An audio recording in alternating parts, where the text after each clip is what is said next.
रायपुर में सूटकेस हत्याकांड, सीमेंट में बंद मिली युवक की लाश।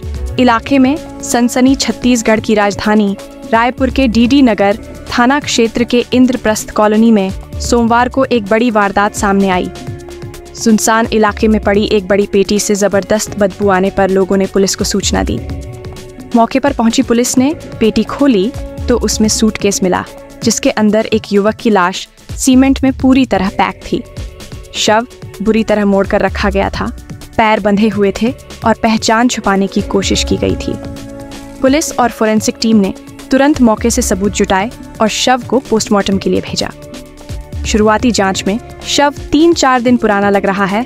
मृतक की उम्र करीब 35 से 40 साल बताई जा रही है।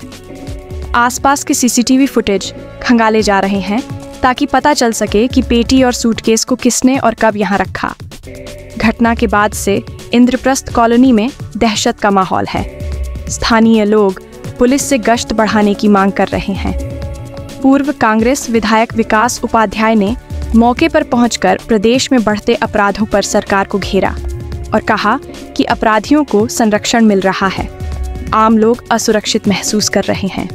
फिलहाल पुलिस हत्या के हर एंगल से जांच कर रही है और मृतक की पहचान व आरोपी की तलाश जारी है। गृह मंत्री बड़े बड़े दावे करते हैं, बड़ी बड़ी बातें करते हैं, लेकिन आज एक भी व्यक्ति यहाँ पर सुरक्षित नहीं है। कोई अकेले कहीं जा नहीं सकता।